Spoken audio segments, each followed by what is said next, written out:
ลูกสาวธิดาลาวสุดปังขนาดนั่งอยู่ในรถเดินทางจะเข้าห้องอัดกะยังมี FC แฟนคลับโอนเงินมาให้เป็นค่าเข้าหนุ่มในครั้งนี้สบายดี FC แฟนคลับของเจบอลาวทั้งสองฝั่งของ FC แฟนคลับของน้องธิดาลาวที่เคารพนับถือเป็นอย่างสูงมาพบมาพ่อกับค่อยเป็นประจ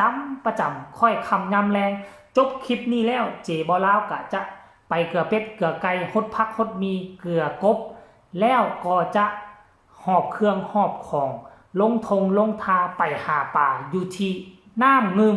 เป็นแม่น้ำสายใหญ่ที่สุดในประเทศลาวบ่นับแม่น้ำของนะเป็นแม่น้ำที่เกิดอยู่ในแผ่นดินลาวบ่มีชายแดนติดต่อกับประเทศใดน้ำงึมทานผู้ชม FC แฟนคลับจะไปหาปูหาป่าเพราะว่าวิทย์ฤดูฝนน้ำใสไปเลาะยิ่งป่าขาวซ้ำนี่แซ่บเอามาทอดมาเบิ่งว่าเจบ่ลาวจะได้หรือบ่ได้ในค่ำคืนนี้ท่านผู้ชม FC แฟนคลับกลับเข้ามาสู่หัวข้อหลักของพวกเรามีหลายเรื่องหลายราวหลายข้อมูลข่าวสารเฮ็ดสลับซับเปลี่ยนกันไปวังกี้นี่เจบ่ลาวก็เฮ็ดคลิปเกี่ยวกับครอบครัวพ่อดาวบ้านดอนโทรมาให้กำลังแห้งใจน้องธิดาลาวก่อนจะเข้าห้องอัดแต่บัดนี้เจบ่ลาวอยากย้อนกลับคืนก่อนหน้านี้ 2-3 ชั่วโมงก่อนจะมาฮอดห้องอัดมันเกิดอีหยังขึ้นเป็นเรื่องเล่ามหัศจรรย์คุณพ่อท่านนี่หู้ข่าวว่าน้องธิดาลาวกำลังเดินทางไปห้องอัดมันต้องได้นั่งรถหลายชั่วโมงพอเพิ่นก็เลยว่าโอนเงินมาไล่มาให้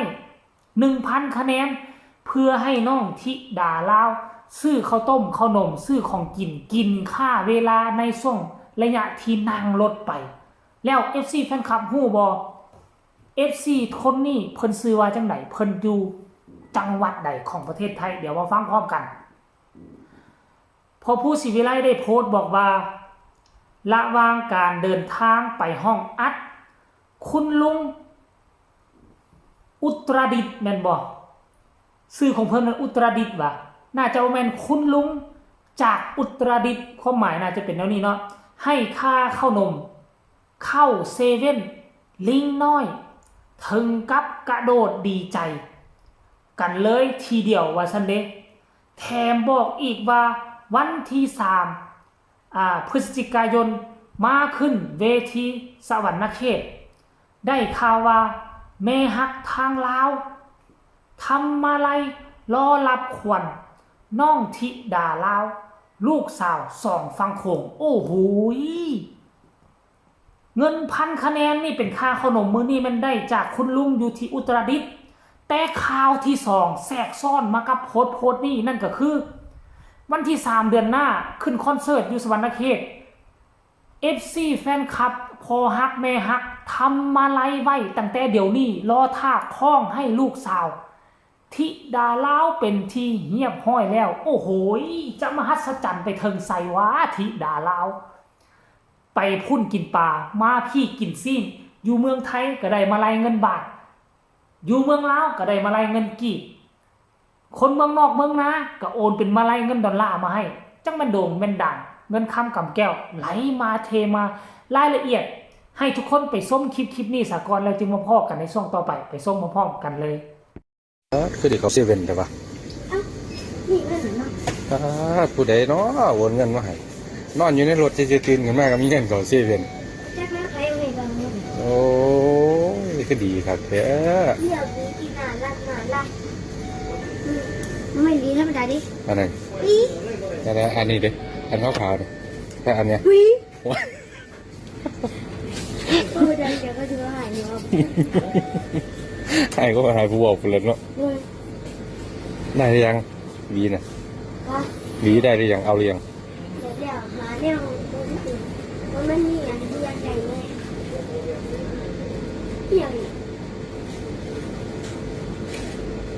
เอาไปอีกเอาบุหัวยาก็ต้องเอาแล้วเนาะ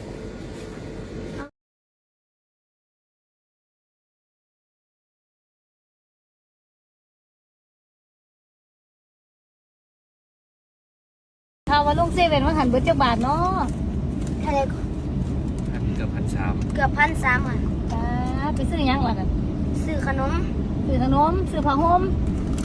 กินข้าวปลาลง เพราะว่ามือต่อไปเสียเงินใส่มาซื้อกินอีก แล้วมันอยากซื้อหลายเดียวหลายเนาะ สิผีเด้อจับหลายก็มู ได้ จับเอาอยู่ ผู้ใดเป็นคนถือตะกร้ามัน พอ เอา แม่บอกว่าเป็นใครเป็นคนถือตะกร้าคนนั้นในใจหนูก็เลยเอาไปให้พ่อ การสรุปแล้วผู้ใดเป็นคนจ่าย น้องที่ด่าคือเก่าละ อ๋อแต่เจเนาะก็ยังบอกว่าเป็นเจเนาะ มึงบอกถูกใจมากไหมบอกถูกใจมากเลยเดี๋ยวเจ๊เพิ่มเงินเดือนให้ เป็นเท่าไหร่ครับ 2 บาทก็ได้ จากบาทหนึ่งเป็น2 บาท เห็น ดีใจน้ำเด้อมีผ้าห่มเป็นของเจ้าของแล้วบัดนี้ โอ้ย สิได้เศร้าหยาดหมู่หั่นนะ โฮม2 พื้นก็หมดหลายตื่นแล้วหมด500แล้ว ผ้าห่มจองพื้นก็500 มือต่อไปเขาสิได้ไปนอนสะพาน100ลีบ่เนี่ย เอากระสือขี้มหั่นเด้ซื้อแนวแต่งหน้าหั่นเด้มันก็เลยเบิดหลายบาท 2 อันนึงดอก 2 อันมันก็อันละแพงเนาะ ทั้งหมดก็ซื้อขนมหมดนั่นล่ะ เดี๋ยวนั่นก็จังซื้อขนมมันเป็นแนวจำเป็น บอกให้รถไถก็บ่รถ โอ้ ก็จังว่าไปเฮ็ดธุรกิจกับเขามา ขอต่อกับบตกับรถ บ่รถ เซเว่นจังไหนมาใจดำแท้ขอต่อราคากับบ่รู้ไทยนี่ จะไปขอเซเว่นไหม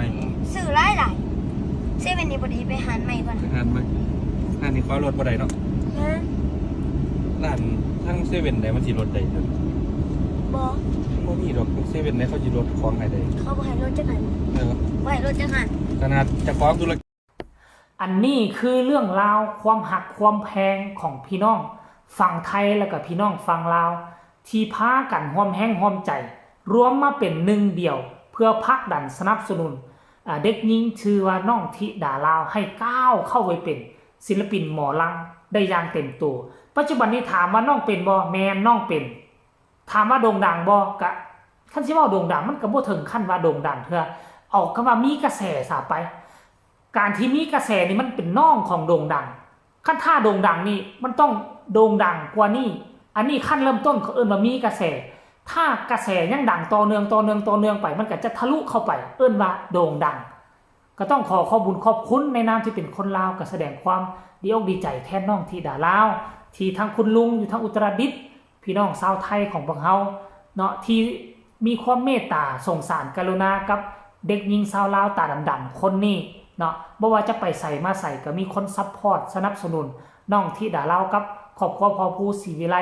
ตลอดมาคันถ้าบ่ได้เงิน1,000 คะแนนนี่น้องก็คงจะได้ขอเงินพอภูแม่เพิ่งไปซื้อขนมของต้นอยู่ทั้งซีบอกเซเว่นก็จะไปนัดพอภูแม่เพิ่งอีกยังใครว่าโชคดี FC แฟนคลับเพิ่นอีดูสงสารเพิ่นเมตตาเพิ่นก็ประกอบส่วนใส่แต่ว่าเงินที่ทานโอนมาให้ 1,000 คะแนนน้องบ่ได้เอาไปซื้อแต่ข้าวต้มขนมมากินลาล่าได้น้องซื้อผ้าหอกผ้าห่มซื้อเครื่องใช้ส่วนตัวเพื่อจะเอาไปห่มไปนอนในฤดูหนาวอยู่ทางคาเฟ่นอนนาของเบาภูศรีวิไลน้องใช้อย่างมีเหตุมีผลท่านผู้ชม FC แฟนคลับอันนี้คือความเป็นตาฮักของน้องธิดาลาวและความเป็นตาฮักของ FC แฟนคลับทั้งสองฝั่งโขงก็ฝากทุกคนกดไลค์กดแชร์กดติดตามให้ในเพื่อจะบ่พลาดในคลิปต่อไปผู้ใดมีคำตำหนิติชมคำคิดคำเห็นแนวใดก็ส่งข่าวมาหากันได้ทางใต้คอมเมนต์สำหรับคลิปนี้ขอกล่าวคำว่าสบายดี